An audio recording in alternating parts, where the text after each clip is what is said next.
좋은 아침입니다. 마태복음 5장 27절에서 37절 말씀 보도록 하겠습니다. 27절 또 간음하지 말라 하였다는 것을 너희가 들었으나 28절 나는 너희에게 이르노니 음욕을 품고 여자를 보는 자마다 마음에 이미 간음하였느니라.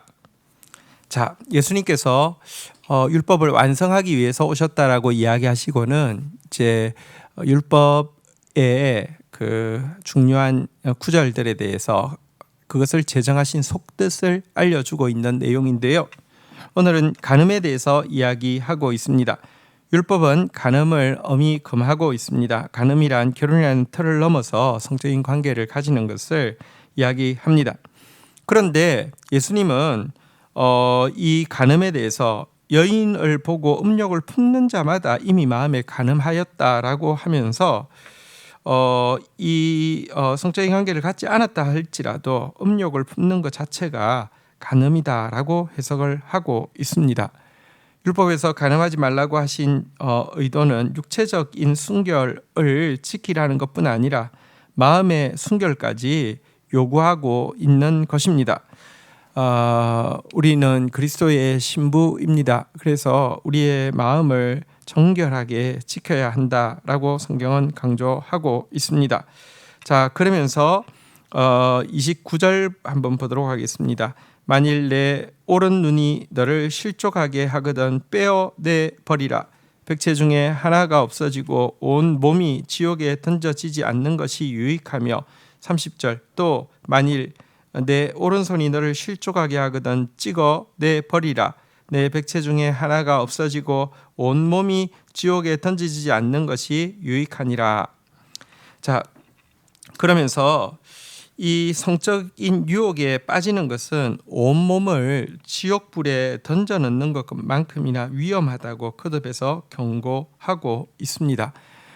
구약에도 보면 이 성적인 이 유혹에 음욕에 빠지는 것은 불 속으로 들어가는 것이다라고 이렇게 끊임없이 경고하고 있습니다.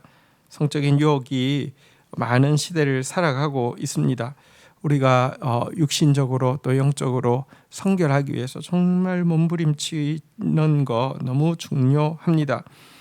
이 간음의 유혹을 이겨내기 위해서 비상한 결심을 가지고 단호하게 물리치는 사람이 되어야 합니다. 자, 이어지는 내용 31절 보겠습니다. 또 일렀을 누구든지 아내를 버리려거든 이혼 정서를 줄 것이라 하였으나 32절 나는 너희에게 이르노니 누구든지 음행한 이유 없이 아내를 버리면 이는 그로 간음하게 함이요 또 누구든지 버림받은 여자에게 장가드는 자도 간음함이니라. 자, 간음하지 말라고 이야기하신 예수님은 이제 이 결혼을 쉽게 깨트리는 것에 대해서 비판하고 있습니다. 모세의 율법에 보면 이혼을 할 때에는 아내를 버리려고 할 때에는 반드시 이혼 정서를 써주라라는 이렇게 율법이 있습니다. 이 말은 이혼을 어렵게 하는 말이죠. 율법적 이혼 정서를 써주기 위해서는 그 종교 지도자를 찾아가야 하고요. 종교 지도자가 듣고 이것이 합당한 사유인지 또 듣고 판단해서 이렇게 써야 하는 이 절차가 복잡하기 때문에 사실은 그 이혼에 대해서 신중하라는 말이었겠죠. 하지만 아다르고 어다른데요. 이 말 곧 아내를 버리려거든 이혼 정서를 반드시 써주라는 말을 뒤집으면요. 이혼 정서만 써주면 언제든지 아내를 버릴 수 있다 이렇게 되지 않습니까? 율법주의의 맹점이 이런 것입니다. 철저하게 지킨다고 하면서 자기 편의로 지키기 위해서 이렇게 뒤집어서 곡해를 시킵니다. 이것 때문에 당시 그 남성 위주의 사회였기 때문에 아내가 집안일이 서툴다거나 마음에 들지 않는다거나 하는 이유만으로도 쉽게 이혼 정서를 써서 아내를 내버리고 새 부인을 맞이하는 일이 많아졌고요. 이렇게 또 이혼한 이렇게 여인들이 많기 때문에 또 자연스럽게 그러면 또 재혼도 쉽게 이루어지게 되면서 모든 사람들 가운데 성적인 부정이 확산되어져 가고 있었습니다. 이 때문에 예수님께서는 이 모세의 율법에 있는 아내를 버리는 자는 반드시 이혼 정서를 써주라는 이 구절에 대해서 달리 해석을 하십니다. 아내가 음행한 연고 외에는 어떤 것도 정당한 이혼 사유가 될 수 없다라고 이야기를 하고 있습니다. 오늘날 한국 사회는 이혼율 1위를 달리고 있습니다. 또 어떤 경우는 정말 이혼하는 것이 어떤 의미에서 자신을 위해서 또 자신의 영혼을 위해서 그리고 자녀들을 위해서도 필요한 경우도 있습니다.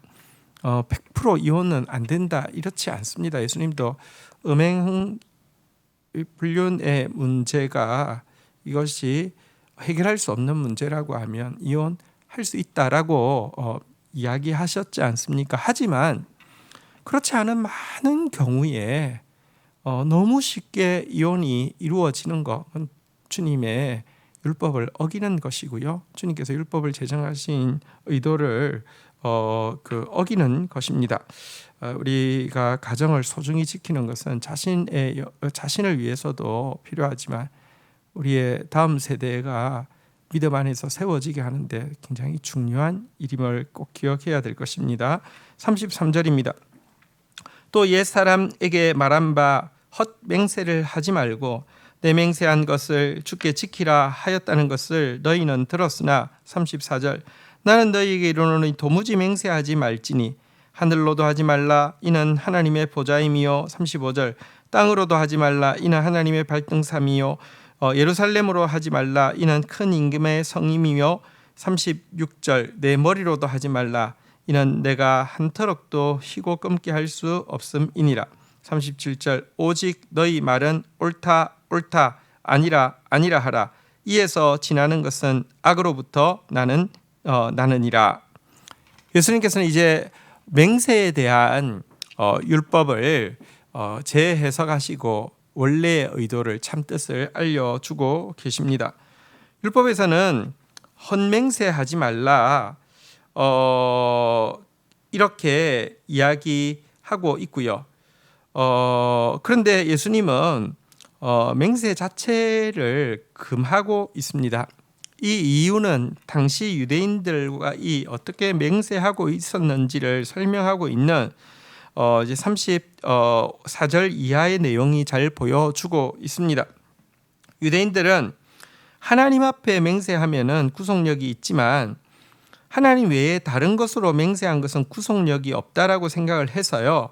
그래서 처음부터 안 지켜도 된다는 생각으로 맹세를 남발하고 있었고요. 이 때문에 예를 들면 하나님 대신에 하늘을 두고 맹세한다, 땅을 두고 맹세한다, 예루살렘을 두고 맹세한다, 자기 머리를 두고 맹세한다 이런 식으로 이야기를 하는데 사실 이거 처음부터 안 지킬 의도를 가지고 이렇게 맹세를 남발하고 있었기 때문에 예수님은 아예 맹세하지 말라고 지금 말씀을 하고 계십니다. 무엇이라도 예를 들면 하나님의 이름이 딱 들어가지 않아도 하늘이 하나님의 보좌입니다.